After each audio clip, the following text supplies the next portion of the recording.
Continue కొనసాగిస్తూ దాన్ని పెంచి దానికి మించి ఇస్తా అన్నటువంటి ఆ మాట ఎక్కడికి పోయిందని అడుగుతా ఉన్నాను. ఆ రోజు మాట్లాడాడు పవన్ కళ్యాణ్ గారు, ఏం మాట్లాడాడు?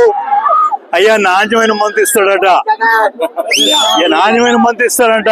ఇవాళ ఇస్తా ఉంది మంది, తక్కువ ధరకే ఇస్తున్నారు, ఎంతో మంది చనిపోతా ఉన్నారు. ఇంకేం లేదు, మందు తాగి పడుకోండిరా, మీకు చెప్పినవన్నీ మర్చిపోండి అని చెప్పేటువంటి విధంగా ఈ రోజు బాబు ఎక్కడ చూసినా మందు షాపులే, బెల్ట్ షాపులే, అడ్డదిడ్డంగా మరి ప్రజల ఆస్తుల్ని, ప్రజల ధనాన్ని షాపుల ద్వారా, బెల్ట్ షాపుల ద్వారా దోచుకుంటున్నటువంటి ఈ ప్రభుత్వం మెగాకోరు ప్రభుత్వం. ఇటువంటి ప్రభుత్వాన్ని రక్షించాలని ప్రజలు ఈ రోజు ఆవేదన చెందుతా ఉన్నారు. జగన్మోహన్ రెడ్డి గారు చేసినటువంటి పరిపాలన తిరిగి రావాలని, మోసగించబడ్డామని, మోసపోయామని ఈ రోజు ప్రతి ఒక్కళ్ళు కూడా బాధపడుతున్నటువంటి విషయం. రాబోయేటువంటి మరి ఎన్నికల్లో తప్పకుండా జగన్మోహన్ రెడ్డి గారిని తిరిగి గెలిపించుకోవాలి, ఫ్యాన్ గుర్తు ఓటు వేసుకోవాలి. ఈ రకంగా జరగాలి.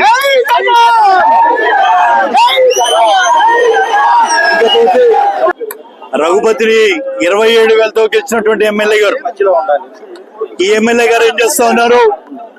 మొదట వస్తూనే కోడి పందాల పరి.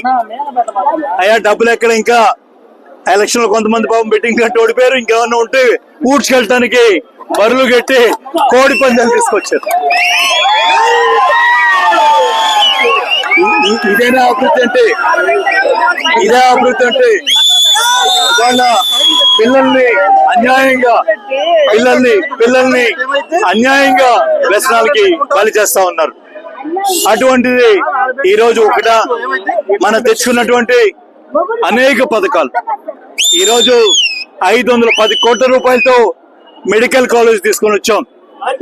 కొంతమంది వ్యాపారస్తులు పాపం చంద్రబాబు నాయుడు వస్తే ఇంకా బాగా వ్యాపారం జరుగుతుంది అనుకున్నారు. ఇవాళ అగమ్యగోచరంగా ఉంది. కొనే నాదుడు లేడు, ఎవరి దగ్గర కొనుగోలు శక్తి లేదు, ఎవరి దగ్గర రూపాయి కనపడట్లేదు. ఆ రోజు మనం అనుకున్నాం ఈ జిల్లాతో పాటు మన మెడికల్ కాలేజ్ కూడా వస్తే ఆ మెడికల్ కాలేజ్ ద్వారా ఈ బాపట్ల మొత్తం మరి ఆర్థికంగా నిలబడుతుందని ఆశపడ్డాం.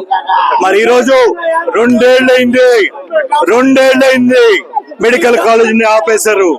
చేతగాని ప్రభుత్వం, చేతగాని ప్రభుత్వం, దగా ప్రభుత్వం. మెడికల్ కాలేజీని కట్టవయ్యా అంటే దాన్ని పీపీటీ అన్నాడు, ఎవరితోనూ కట్టిస్తా ఉన్నారు. ఎవరు రాలా, ఎవరు కూడా వచ్చేటువంటి పరిస్థితి లేదు. ఎక్కడికి పోయారో తెలియదు.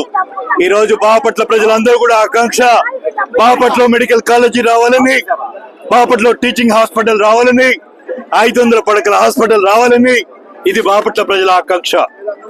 ఈ రోజు సూర్యలంక తీసుకుని వచ్చాం. దాదాపు 100 కోట్ల రూపాయలతో ఆ రోజు ఎన్నో ప్రణాళికలు చెప్పాను. ఈ రోజు దాన్ని ఏం చేస్తున్నారు? గోవా తరహా డెవలప్మెంట్ అన్నారు. అక్కడ వైన్ షాపులు తెరుస్తా ఉన్నారు. మొన్న మనం చూసా, అంతకుముందు బోట్లు ఉండేవి, తాగి లోపలికి వెళ్ళొద్దు అని. ఇవాళ తాగే లోపలికి వెళ్ళండి అన్నట్టుగా ఉంది.